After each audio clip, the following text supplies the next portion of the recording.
Hello, I'm Adrian Salbuchi. I'm speaking to you from Buenos Aires in Argentina. I'm a political consultant and I'm politically very active in this country of Argentina, which is literally falling apart at the seams. If there is one country in the world which gives credibility to the old saying that man is the only animal that can trip twice with the same stone as he walks, well, in Argentina we have tripped 10, 20, 30 times with the same stone time and again. For almost 75 years, the increasingly privatized New World Order system has targeted Argentina for special treatment.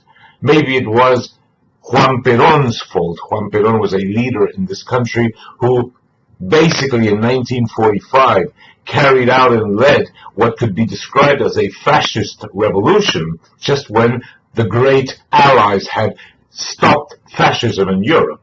Maybe it was that he was quite successful economically and socially in promoting a whole series of measures which were good for the people, from giving the vote to women to really helping out the poor and putting the country on its feet, and on top of that, making it one of the strongest countries in South America.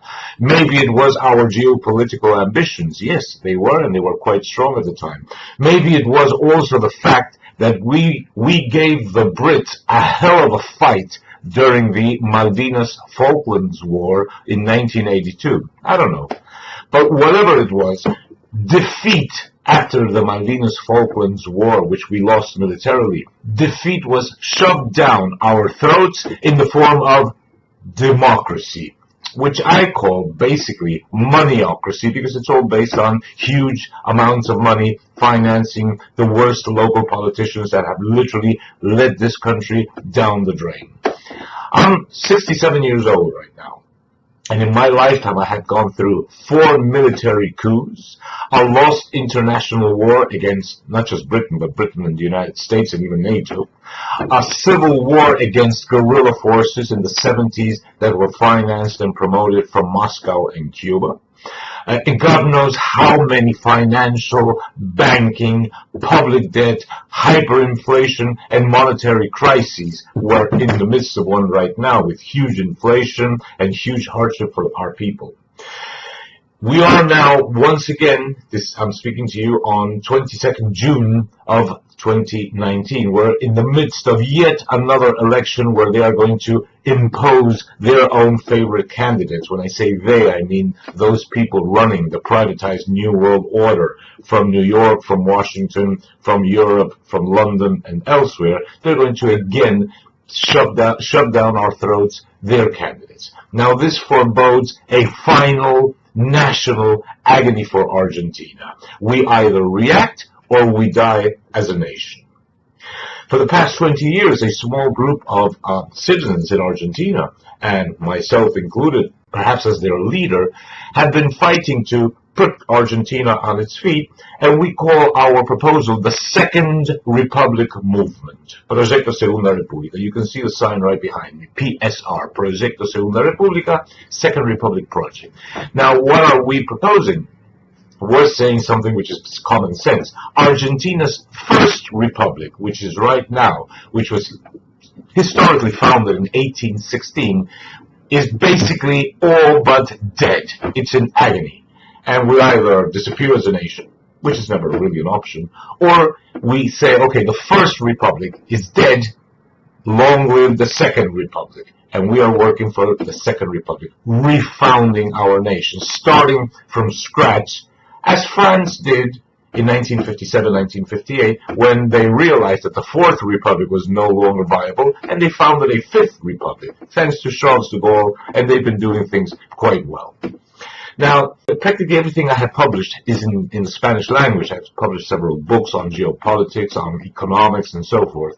But some years back, I published a book in English called The Coming World Government, Tragedy and Hope, which you can see on the screen for a few seconds now. In it, I describe how the New World Order system of privatized power really works at a global level.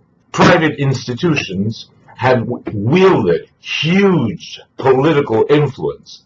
As Ronald Lauder the president of the World Jewish Congress, said here in Argentina in March 2016, we have tremendous influence and we're not afraid to use it.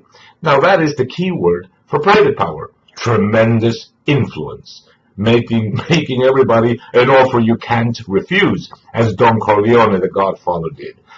But the key word for public power is coercion. You have to do something because the law requires it. Now, I've analyzed very extensively how these power structures are working, and we can see that from our small corner in the world in Argentina. A lot of very good stuff has been published in English in the United States, in England, in Western Europe, and in other languages. But the United States, the UK, and Western Europe is where the global power elite sit. That's where they are based. So you might be against them, but that is where they have their main headquarters, so to speak. The difference with the Coming World Government, my book, is that it is written from the point of view of a country which is very weak, Argentina, which is very small in terms of political power, and we are always the victims of this system. So we give it a different perspective, so to speak. It's written from outside of the great big fortress wall. We lie out there very vulnerable and very unprotected. Argentina is not an active player nor a decision maker in the new world order. We are just its victims. As we move forward in our own local struggle here, I thought that I would again offer this book to our global English-speaking audience, and it's available in Amazon. Here is the link. And in the details of this email, I'm going to put the link so you can see for yourself and have a look at it. You can also write to me, if you wish, at the following email address, which I am showing right now on the screen, adrianricardosalbuchi@gmail.com, and I will gladly clarify any doubts, answer any questions or inquiries. Thanks a million for listening, and take care.